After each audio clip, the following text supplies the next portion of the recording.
Hey everyone, Carlo here. Welcome to my watch channel. This is my YouTube channel dedicated to anything and everything watches, chronicling my beginner's journey in the world of horology and, well, nice timepieces. And for today's episode, I'm super excited because we are going to unbox one of the most insane, wildest, attention-grabbing, neck-breaking, most colorful G-Shocks I have bought ever. I mean, it is that insane. This is, I think, the G-Shock 110RB. It's part of the Intergalactic Dreams series. This is the rainbow model. Crazy, insane, colorful. Let's go.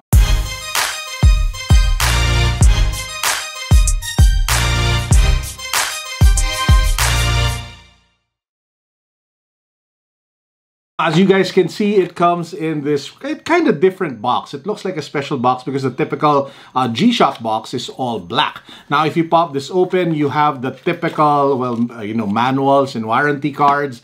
And then you get to the actual tin where you have the watch. Now, just like the outer carton box, the tin itself mimics that design, black, white, some sort of a static photography kind of vibe to it. And if you pop it open, we get to the actual piece. This is the G-Shock GM-110RB from the Intergalactic Dreams collection. And oh my god, every single time I look at this watch, it's just mesmerized and shocks you at the same time because of that insane color combination. I mean, if you are looking for a watch that will really pop and draw attention, this is one of the best ones that you can add to your watch box. Now, obviously, the most striking thing about it is the bezel. You have that stainless steel case that was ion plated. And to those who don't know what ion plating is, it is a process wherein you bombard it with particles of the color that you want to infuse into the material. The great thing with ion plating is that it's more durable,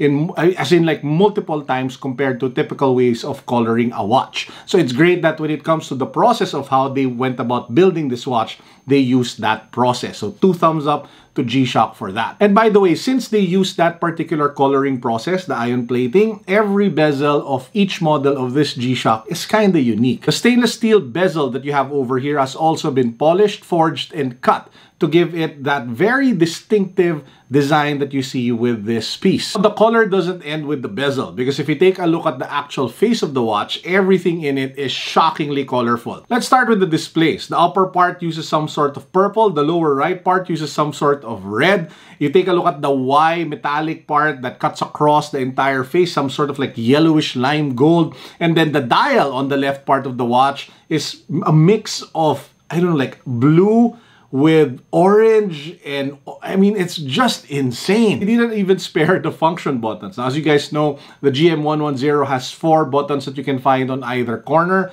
The upper left is adjust, the upper right is reverse, the lower right is forward, and the lower left is mode. So those are the buttons that you use to be able to trigger the different functions, from the stopwatch to the world time, to the lights, and all of those funky stuff that makes the G-Shock a great everyday tool watch. And the buttons themselves for those functions weren't even spared, because if you take a look at it, one is blue, the other one is pink, and if you take a look at the other side, it's inverted. And that wild color doesn't end, of course, with the bezel and the face, because you can also find it on the straps. They use some sort of translucent strap for this one, the upper part being some sort of dark blue, while the lower part being some sort of pinkish red. So all in all, when it comes to overall looks and vibe, if you are looking for a crazy, loud, neck-breaking watch, this is probably one of your best bets. It will definitely draw stares, and it's a conversation starter no matter where you bring it. By the way, before I forget, since it is a G-Shock, it does have that indestructible feature set,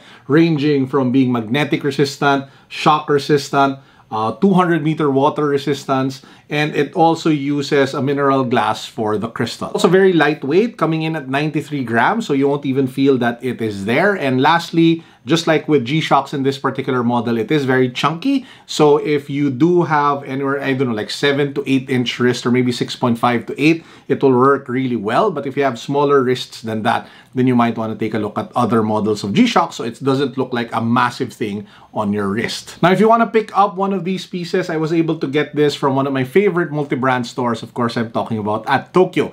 They have a branch over at 2nd floor Podium, but they also have a really nice branch here at V Mall. Oh no, it's Prom Promenade here in Green Hills. Sells for around 18,000 pesos. Now, if you find this to be a little too colorful but you love the stainless steel vibe, there are 3 other models that you can pick from. There's a darker multicolored rainbow variant that's also stainless steel. There is an all silver model, and there's a gold plated like bezel model. Not like actual gold, but the color is gold. So just take the one that you feel fits your overall style and the vibe that you can connect to, and go for that one. I actually reviewed one of those watches, the one with the darker shade but still some sort of like multicolor. I will link it somewhere here so you guys can watch it in case you haven't seen it yet.